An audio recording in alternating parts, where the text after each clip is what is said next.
So in our last video, we finally left Georgetown, the cruiser's mecca, and we moved on north to Little Farmer's Cay, where we did some touring and had a great dinner at the Ocean Cabin, followed by some exploring the next day at Guana Cay, where we went to the Gemstone Cave, and then we headed even further north the day after that to go to O'Brien's Cay, where we snorkeled the aquarium.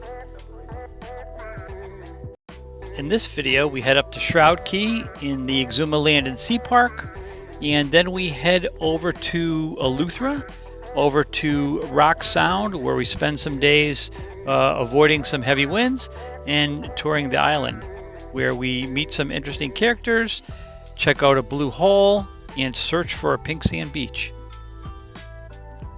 And we even check out the local Friday night fish fry. Have you ever dreamed of selling it all and cruising into the sunset? Well, that's exactly what we did. It's no fun going it alone though, so why don't you join us for the ride? So after snorkeling the aquarium in O'Brien's Cay that morning, we left to go up to the Exhuma Land and Sea Park to a place we really like called Shroud Cay. It was about, I think, a 2 to 3 hour cruise and real calm. As you can see in this picture here, we had to go out over the bank and avoid some really shallow areas and then come back inward toward Shroud Cay. We're in beautiful Shroud Cay. Are you excited to be back? Huh? You want to go for a ride in the dinghy? Huh? Look at this water. One of the reasons Shroud Cay is my favorite. Great protection, calm nights, beautiful views. Can't beat it. On this side, it looks like we've joined up with Headway again. And also Effervescence and Endeavor 44. We're all going the same route. So we're gonna explore those canals again today.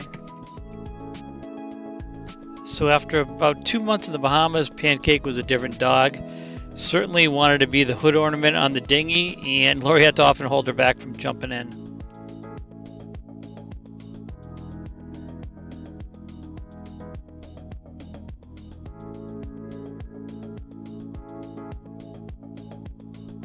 This time I had the GoPro with me, and I could capture some shots of some of the many turtles that we found there.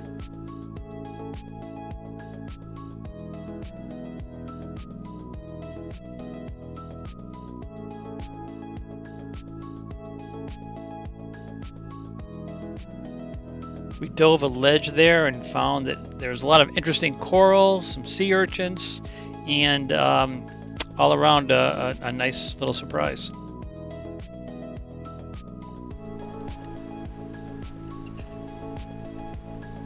We saw a number of beautiful angelfish and also this lionfish, which is poisonous, but an invasive species. It's the purple fish here, and would have loved to have speared him, but you can't spear in the park or take anything out of the park.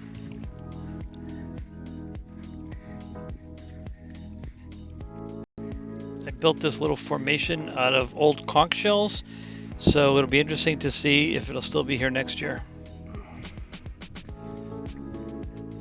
This area is an entrance to one of the canals and has a beautiful beach that we spent some time swimming on, just hanging out on.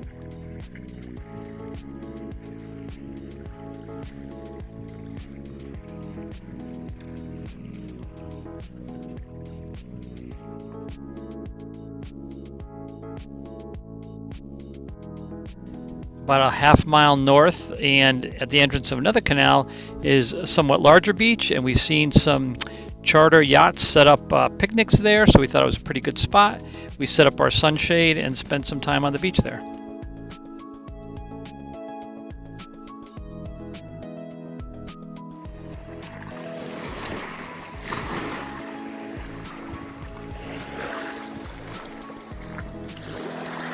Most of the islands are formed from limestone and old coral, and it's really interesting to see the contrast in sort of rock formations. And during low tide, if you wade out a long way here, you can kind of see the jagged edges of the coral here. You would not want to have your rubber dinghy hit this, or have your boat go into this for sure.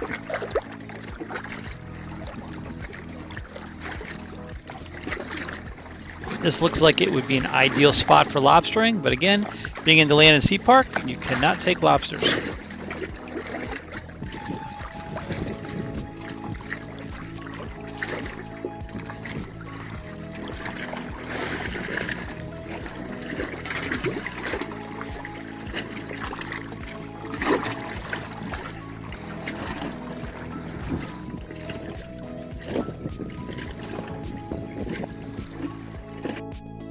And even though this was somewhat of a sandy beach, like a lot of Bahamian islands, there's sort of a rock ledge about 20 feet above the beach level.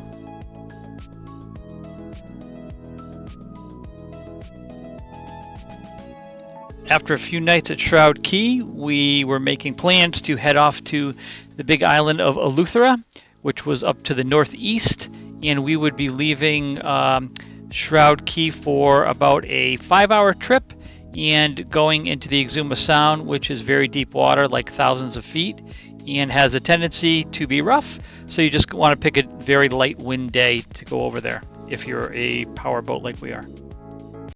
We knew that there would be a slight 3-day sort of windstorm coming, so we picked Rock Sound in Lower Eleuthera to hang out, and it's a great little spot because there's a lot of restaurants and things to do, and it has pretty much 360-degree protection from wind. So we are headed to the big island of Eleuthera, crossing the Exhuma bank. Fishing lines are out. They've been out for about 2 hours. Nary a nibble, but we're hoping for some mahi, maybe a wahoo. Beautiful day, calm seas. Bahamas, man. I told you 3 times now, come to the Bahamas. So here we are, anchored at Eleuthera, Rock Sound. It's like a nice little dinghy dock. A lot of dinghies there actually. I know they have shopping here and fuel and a couple of restaurants. We're gonna go check it out, do some exploring, and tomorrow the winds come, so we're gonna be here for a couple days. So hopefully we'll have a good time and be well protected in this nice little harbor.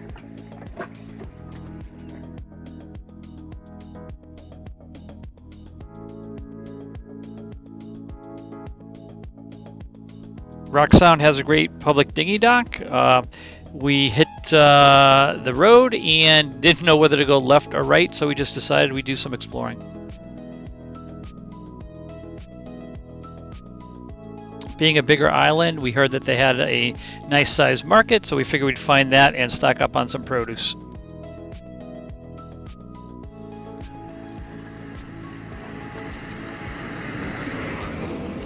Just walking around, we saw a lot of interesting sights. A number of buildings that were, I just want to say, in disrepair. Some of them on beautiful beachfronts. Not quite sure how or why they got this way, but they've looked like they've been this way for a very long time. Either people haven't kept up with the maintenance, or maybe they suffered from some hurricane damage or something. Not really sure, but there certainly were a lot of buildings like this. In any event, we heard about an attraction called a blue hole, or actually called the ocean hole, which was a blue hole. So we figured we'd walk around and try and find it.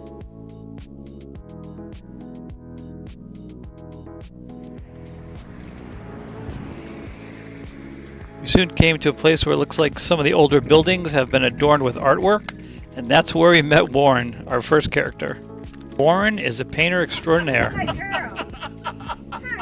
Warren, it was good meeting ya. Yeah, I got 3 homes. Yeah, I got 3 homes. Oh, you got 3 homes. Yeah. And let me tell you the story. I had a female dog, and I didn't want to fool with the little guys. Yeah. So I found a nice American bull for her. Uh-huh. Ah, and she's so disgusting. She didn't like him. She wanted a dog. Yeah. So I thought that she didn't deliver to him. Yeah. When she had the babies, one. Oh, she had babies. One came out with the head, and I kept him. And guess what his name? me. Me? So when people looking at me, I say, what you looking at me for? Why are you looking at me? I love that infectious laugh. And we asked Warren to pose for a picture, and he said, "Hey, Lori, let's make this one gangsta." So after we stopped laughing, and probably about a tenth of a mile away, we found the entrance to the ocean hole.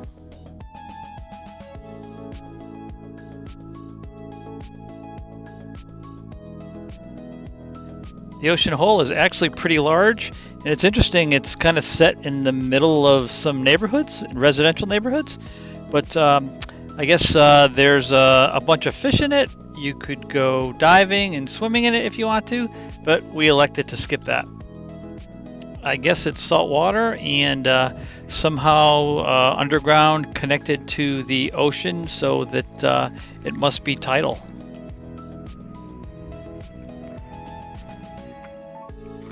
So this is the home center.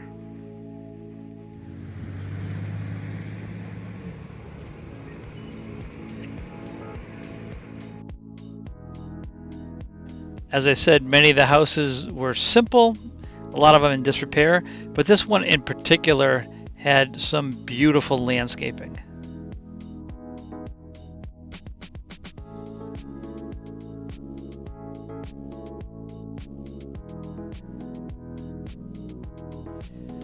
We met a number of people along our exploring. Sometimes we asked directions, sometimes just said hello. Everybody was so gracious and nice in this area of the Bahamas.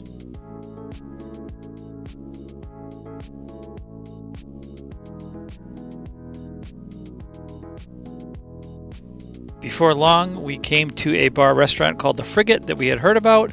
They have a dinghy dock in the back, which is real convenient. We didn't have lunch or dinner there, but we thought it was a pretty nice looking place.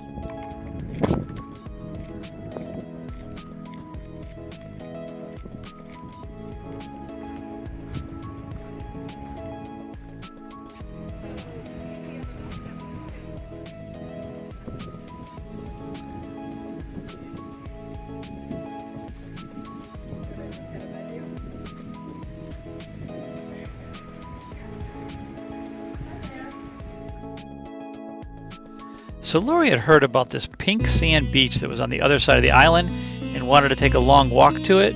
So her and our friends decided to go and see if they could find the pink sand beach.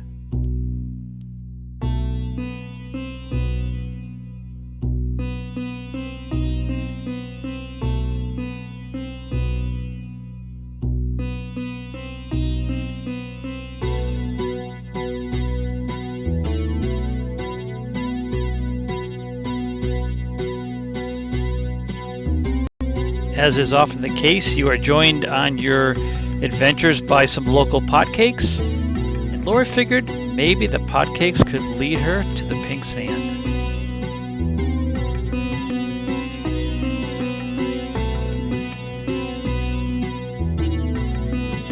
And with the help of these local guides, they found the pink sand beach.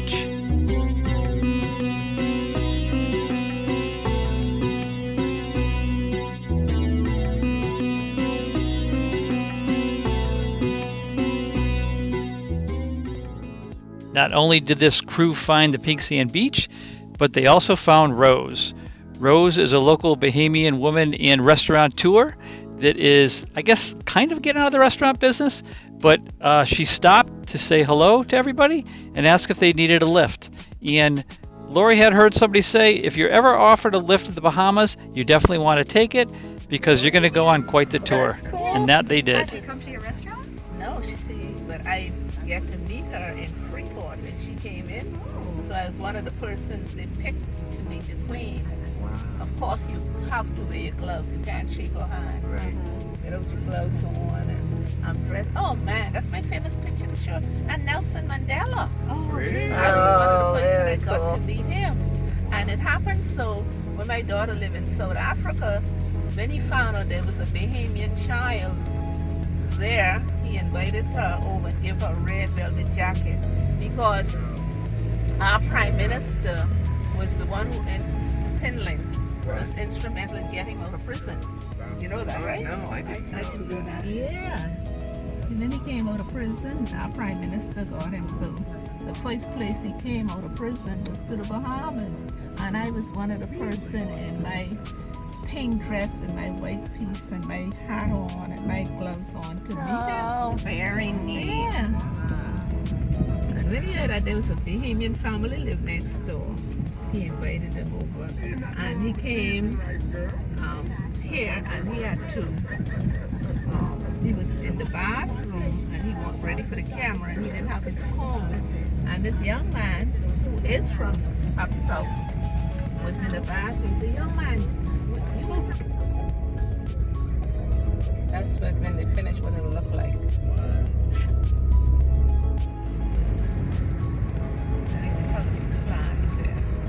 That's Bay.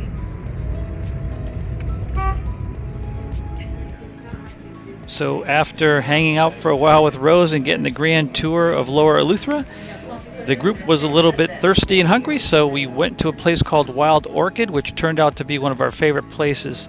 It had great prices, great mixed drinks, and a wonderful view of the anchorage. And of course, we had to go with the conch fritters, and they did not disappoint. The Wild Orchid has a awesome dinghy dock, and they also offer free water for cruisers. So we heard about this fish fry that happens on Friday nights, and I guess during Lent it's a bigger deal, so they not only have fish, but they have pork, and chicken, and rice, and peas, and cocktails, and everything you can want, and it was just as many locals as cruisers there. It was a lot of fun, and the party went till like 4 a.m.